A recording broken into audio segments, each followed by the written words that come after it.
Hi viewers, welcome to our channel. ప్రస్తుతం మనతో పాటు దాము బాలాజీ గారు సీనియర్ జర్నలిస్ట్ ఉన్నారు. వాటితో ఒకసారి మాట్లాడదాం. సార్ నమస్కారం. సార్ సుప్రీంకోర్టు నిన్న ఒక హిస్టారికల్ జడ్జ్మెంట్ ఇచ్చింది. దేశంలో ఇప్పటివరకు ఇటువంటి జడ్జ్మెంట్ ఇవ్వలేదని కూడా చెప్తున్నారు. అంటే గవర్నర్ దగ్గరికి ఏదైనా బిల్స్ వచ్చి పెండింగ్లో ఉంటే అవి పాస్ అయిపోయినట్టే, పాస్ అయిన కిందికే లెక్క అని సుప్రీంకోర్టు చెప్పినట్టుగా అంటే తమిళ గవర్నర్కి సంబంధించి ఇష్యూలు అని అంటున్నారు. మరి ఏంటి ఇష్యూ అండ్ తమిళ గవర్నర్కి తమిళ ప్రభుత్వానికి మధ్య గొడవలు ఏంటి? దీనికి సంబంధించి ఏం చెప్తారు సార్? గవర్నర్ల వ్యవస్థ అనేది అనవసరమైన వ్యవస్థ అనేది చాలామంది అభిప్రాయం. కానీ గవర్నర్లని స్టేట్లని కంట్రోల్ చేయడానికి, స్టేట్ గవర్నమెంట్స్ మీద పెత్తనం చెలాయించడానికి, స్టేట్ గవర్నమెంట్స్ మీద నిఘా పెట్టడానికి సెంట్రల్ గవర్నమెంట్స్ వాడుకోవడం అనేది ఎప్పటి నుంచో ఉంది. ఇది బాగా అబ్యూజ్ చేసింది ఎవరంటే ఇందిరాగాంధీ. గవర్నర్ల వ్యవస్థను భ్రష్టు పట్టించిన మొదటి ప్రధానమంత్రిగా ఇందిరాగాంధీ పేరు తెచ్చుకుంది. దాని తర్వాత క్రెడిట్ గోస్ టు మోడీకి కూడా ఇందిరాగాంధీని మించిపోవాలి అన్న కోరిక ఏదో ఉన్నట్టుంది గవర్నర్ల విషయంలో. అందువల్ల మోడీ కూడా గవర్నర్లని ఉపయోగించుకోవడం అనేది మనం అనేకసార్లు చూస్తున్నాం. ఈ నేపథ్యంలో నిన్న సుప్రీంకోర్టులో ఒక చారిత్రాత్మక జడ్జిమెంట్ సుప్రీంకోర్టు ద్విసభ్య ధర్మాసనం జేబీ పార్థివాలా, ఆర్ మహదేవన్ ఇద్దరు కలిసిన పార్థివాలా జడ్జిమెంట్ రాశాడు. దీన్ని లైవ్లా మొత్తం డీటెయిల్గా ఇచ్చారు. ఇందులో ఏం జరిగింది, అసలు గవర్నర్ ఏం చేశాడు, సుప్రీంకోర్టు ఏం చెప్పింది, అసలు గవర్నర్ రోల్ ఏంటి, బిల్లుల్ని ఒక స్టేట్ అసెంబ్లీలో పాస్ చేసిన బిల్లుల్ని గవర్నర్ ఎంతకాలం తొక్కిపెట్టచ్చు, ఈ విషయాల గురించి మనం చూద్దాం. ఇక్కడ కూడా తమిళసై కూడా అనేక బిల్లుల్ని తొక్కిపెడితే ఇక్కడ కూడా తెలంగాణ గవర్నమెంట్ కూడా సుప్రీంకోర్టుకి వెళ్ళింది. సుప్రీంకోర్టు మళ్ళీ ఆమెకి చెప్పింది, ఫైనల్గా ఏదో సాల్వ్ అయింది. కానీ చాలా వరకు దాదాపు 3 ఏళ్ల పాటు కూడా కొన్ని ఇంపార్టెంట్ బిల్లులను కూడా తమిళసై ఇక్కడ కూడా తొక్కిపెట్టింది. ఇక్కడ ప్రాబ్లం ఏంటంటే, ఒక రాష్ట్ర ప్రభుత్వంలో ఒక పార్టీ అధికారంలో ఉంటుంది, కేంద్రంలో ఒక పార్టీ అధికారంలో ఉన్నప్పుడే ఈ సమస్య వస్తుంది. రాష్ట్రంలో కేంద్రంలో ఒకే పార్టీ అధికారంలో ఉంటే గవర్నర్ ఇష్యూస్ రావు. ఇప్పుడు ఆంధ్రప్రదేశ్లో గవర్నర్ తీసుకో, ఎప్పుడు ఏ ఇబ్బంది రాలేదు వాళ్ళకి. ఎందుకంటే జగన్ ఉన్న, ఇప్పుడు చంద్రబాబు ఉన్న మోడీకి అనుకూలంగా ఉంటారు కాబట్టి గవర్నర్లు కూడా ఆటోమేటిక్గా సీఎంలకు అనుకూలంగా ఉంటారు, ఆ ప్రభుత్వాలకు అనుకూలంగా ఉంటారు. ఇక్కడ కేంద్రంలో ఉండే పార్టీకి ఒక రాష్ట్రంలో ఉండే పార్టీకి మధ్య వైరుధ్యం ఉన్నప్పుడు మాత్రమే ఈ గవర్నర్లు వివాదాస్పద పాత్ర వహిస్తారు. అంటే క్లియర్గా గవర్నర్ నియమించేది ఎవరు? కేంద్ర ప్రభుత్వం. ఇక్కడ చెప్పాలంటే క్లియర్గా మోడీ అనుకుంటే ఎవరు గవర్నర్ అనుకుంటే వాళ్ళు గవర్నర్ ఉంటారు. కాబట్టి మోడీ ఏం కావాలో గవర్నరు ఆ పని చేయాల్సిందే.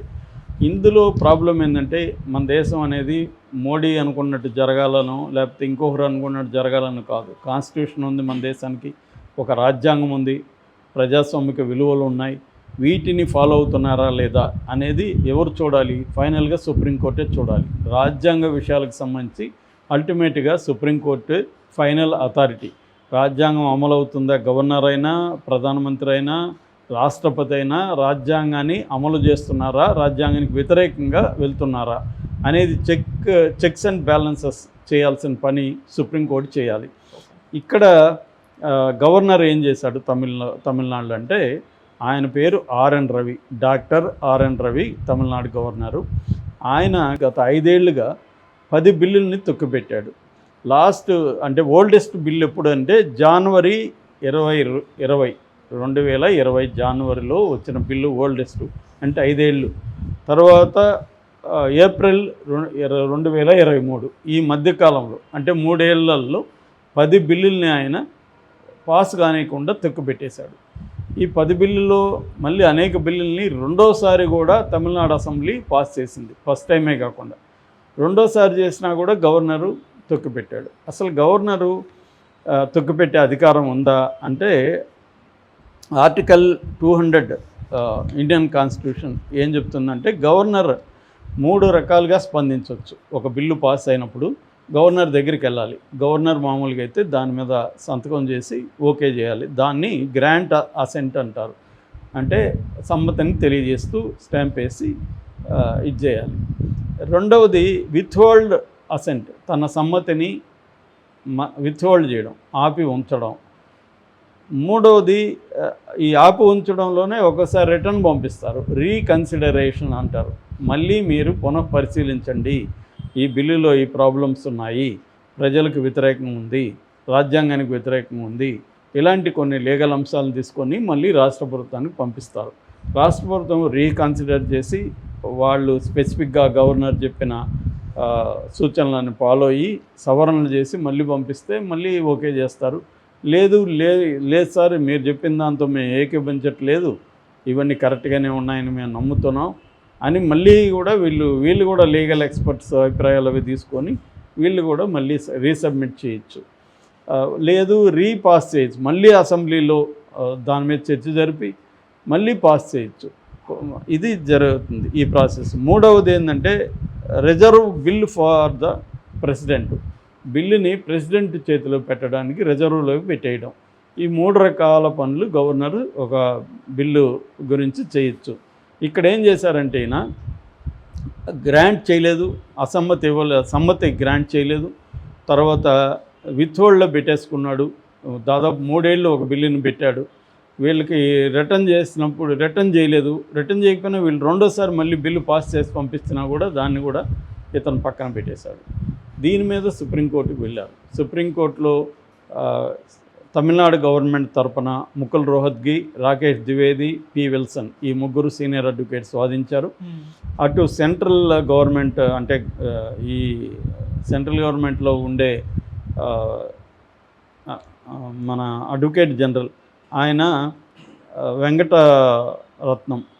వెంకటరమణి ఆయన మన గవర్నర్ తరపున ఆయన వాదించారు. సో ఇందులో వీళ్ళ వాదనలు ఫైనల్గా ఏమైంది అనేది పక్కన పెడితే సుప్రీంకోర్టు జడ్జిమెంట్ ఏం చెప్పిందంటే ఆర్టికల్ 200 ప్రకారం ఒక గవర్నరు ఎల్లకాలం బిల్లులు పెట్టుకునే హక్కు గవర్నర్కి లేదు. ఎందుకంటే ఆ ప్రభుత్వం అనేది ప్రజలు ఎన్నుకున్న ప్రభుత్వం. ప్రజల ఆకాంక్షలకు అనుగుణంగా వాళ్ళు కొన్ని నిర్ణయాలు, కొన్ని బిల్లులు చేసినప్పుడు అవి రాజ్యాంగానికి వ్యతిరేకంగానూ సుప్రీంకోర్టుకి వ్యతిరేకంగా అలాగా ఉన్నప్పుడు మాత్రమే మీరు ఆపాలి. అది కూడా రాసి పెట్టాలి. అది లేకుండా మీరు మామూలుగా బిల్లుని రాజకీయ కారణాలతో ఆపడం వల్ల ప్రజలు ఎన్నుకున్న ఆ రాష్ట్ర ప్రభుత్వాలు ప్రజలకి మేలు చేయలేకపోతాయి. కాబట్టి ఇది కరెక్ట్ కాదు. మ్యాక్సిమం మీరు ఒక నెల పెట్టుకోవచ్చు, అంతకంటే ఎక్కువ పెట్టుకునే హక్కు మీకు లేదు. నీ ఇష్టం వచ్చిన రోజులు పెట్టుకోవడం, రాష్ట్రపతి కోసం రిజర్వ్లో పెడతానని చెప్పడం ఇది కరెక్ట్ కాదు. That is number 1.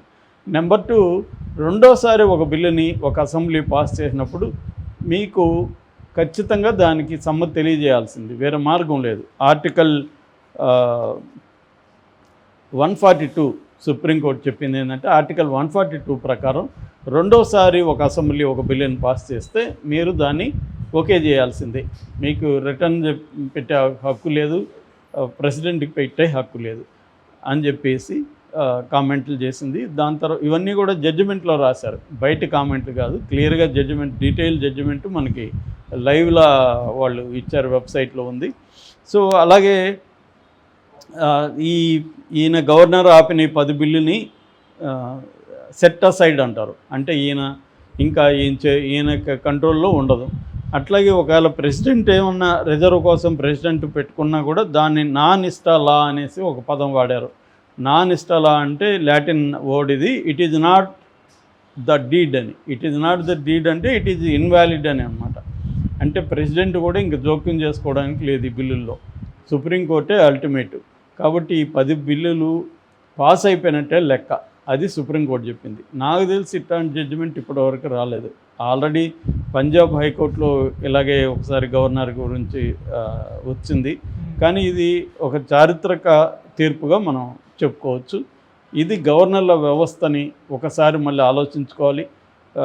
స్టాలిన్ ప్రభుత్వంని వేధించడం కోసమే మోడీ ప్రభుత్వం ఈ రవి అనే గవర్నర్ని ఉపయోగించుకుంది అనేది ఇప్పుడు దేశవ్యాప్తంగా అర్థమైపోయింది అందరికీ. అంటే ఒక ప్రజలు ఎన్నుకున్న గవర్నమెంటు కొన్ని ప్రజల కోసం కొన్ని బిల్లులు చేసినప్పుడు ఇవన్నీ కూడా ఈ 10 బిల్లులు కూడా యూనివర్సిటీలకు సంబంధించిన బిల్లులు అనమాట. అంటే fishermen university, veterinary animal university, ఇలాంటి యూనివర్సిటీలు సంబంధించిన 10 బిల్లులు అనమాట. ఈ 10 బిల్లుల్ని ఆపడం ద్వారా గవర్నర్ల వ్యవస్థ ఎంత ఘోరంగా ఉంది, సెంట్రల్ గవర్నమెంట్కి అనుకూలంగా ఉంది. రెండవది ఫెడరల్ సిస్టమ్ ఉంది. రాష్ట్ర ప్రభుత్వాలకు కూడా హక్కులు బాధ్యతలు అన్నీ ఉంటాయి. అంతేగాని అల్టిమేట్ అధికారం సెంటర్కే ఉండదు.